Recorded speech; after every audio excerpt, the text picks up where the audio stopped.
Stanley Kubrick and Steven Spielberg collaborated on a project called AI, and this would have been Stanley Kubrick's last film.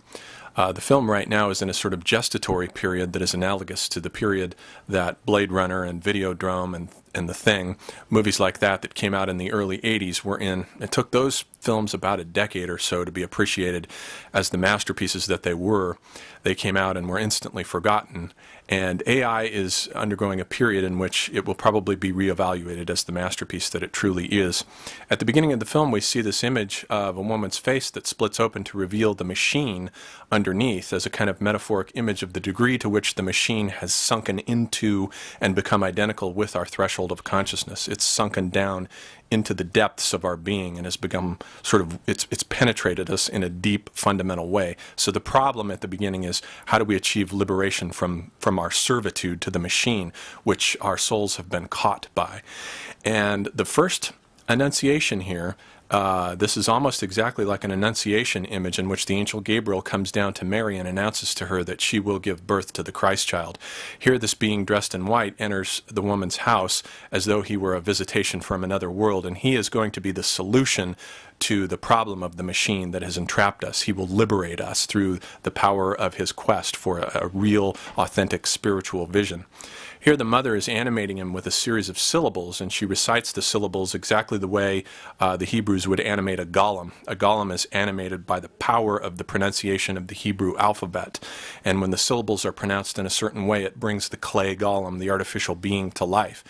And here we see that David, the boy android, is indeed fundamentally a machine, but he is a very special kind of machine, a machine that has a spark of divinity within him. A machine, actually, that we'll find is more human than many human beings are. Now, this is a classic image of an archetypal fairy tale abandonment motif. You find this in some of the stories in Grimm's fairy tales, for instance, in which Hansel and Gretel are, for example, led out into the woods and abandoned by their parents. Here we see the archetypal abandonment, the infant abandonment motif, in which the child is left behind and thrust out into the world as a symbol of its separation from the mother. And AI tells the story of humanity's separation from the ground of being, the spirit world that is personified here by the mother, and the anxiety, the attendant anxiety that the separation from the spirit world causes brings about the desire for reunion and a quest for wholeness. And David will set out in quest for reunion with his mother via the image of the blue fairy from Pinocchio. And it is the blue fairy that functions for him exactly like a divinity. Now here we see dawning over the hill an image of the moon, but note that it's a fake moon. It's a simulacrum of a moon that's in the shape of a kind of a Jules Verne style air float. The Jules Verne stories like 5 Weeks in a Balloon were manifestations and myths that told of the very first stories of the rise of our ascent into the heavens. And David here is beginning, he is sort of at this point fallen deep down into the spiritual world of these broken, mangled beings that have been torn apart by their torment in the material world. And the dawning of this moonship is the first intimation of the light from another world that will lift his gaze up to the heavens and begin to provide him with a goal for him to reach. Here he's being pursued in a modern variation of what is known in mythology as the wild hunt. Wotan, for example, used to be the lord of the wild hunt, and he would set his wolves loose. Here the wolves, you can see them on the motorcycles, are let loose, and they go after their prey. Now here we enter into the city, and the city is essentially, as Lewis Mumford pointed out, female. It's a receptacle, a vessel, a sort of exoskeleton for receiving the human being. And here we see the entry into the city of our crew here, which is a sort of Wizard of Oz. We've got a kind of a Tin Man stand-in, and they enter into the city, and then they leave the city by means of this little spirit vessel, this amphibicopter, which picks them up, and they escape from the city, and they move to an ancient city, which is New York. By this time, in this place, it has become ancient and fallen and decrepit and is in full disintegration. And in that city, the first thing that David encounters is a doppelganger of himself. And he begins to realize, or begins to suspect anyway at first, that he may not be unique, but in fact he is unique. Because he has a spiritual capacity and potentiality about him that these other David clones do not have. Here he meets with the Father. This is the classic motif of the atonement with the Father. And here we see him looking at the assembly line, which has mass-produced all these other David clones, and they are absolute images of soulless repetition and cloning and mass reproduction. But David is the real thing. He represents the prototype, the archetype that, though it has fallen into the spiritual world, is going to be redeemed by its quest for a religious vision. David is capable of dreaming of gods. And the blue fairy here that he finds sunken down in the ocean functions for him essentially as a goddess. And he goes after her in quest of her, exactly on the analogy of a Christian going in quest of, going on a pilgrimage, or a person going in quest of a pilgrimage to find union with his or her deity. And the blue fairy here is a sort of image, very much like the Virgin Mary, is an image of the human being locked in filial, pious servitude to an image that he believes to be ultimate and larger than him. But we'll find out in a second that this image, the image of the Ferris wheel falling over and trapping him, is an image of humanity locked into a purely religious modality.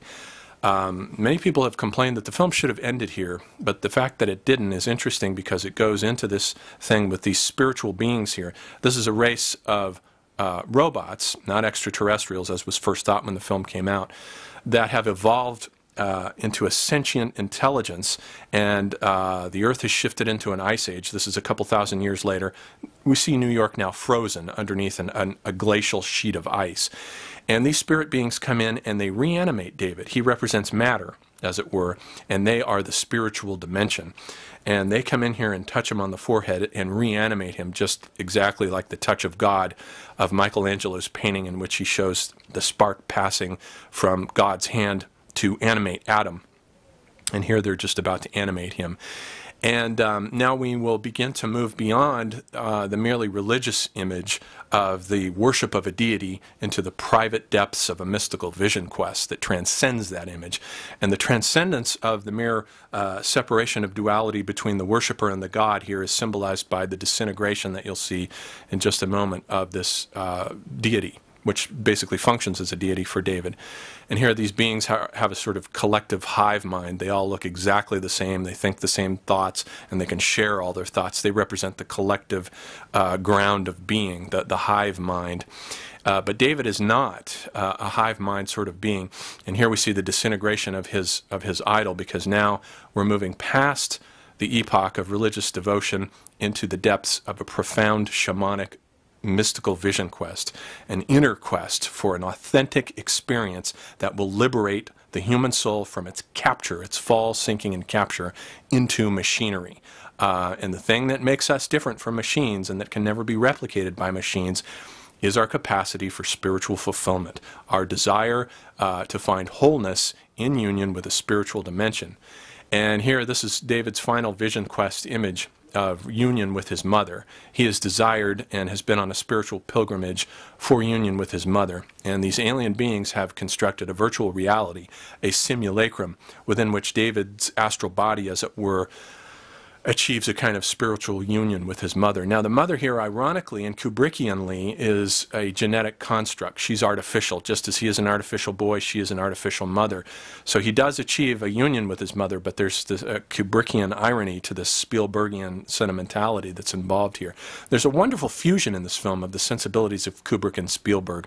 You get the Kubrickian pessimism and the cold, brutal reality, along with the Spielbergian depth of emotion and feeling. I mean, there are real depths of emotion and feeling in this film that you rarely encounter in the cinema.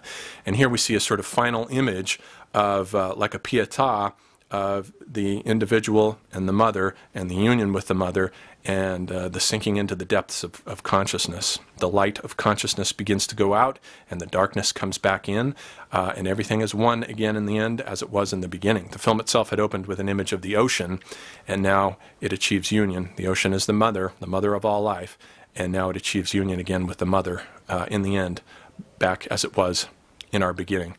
And here consciousness turns off.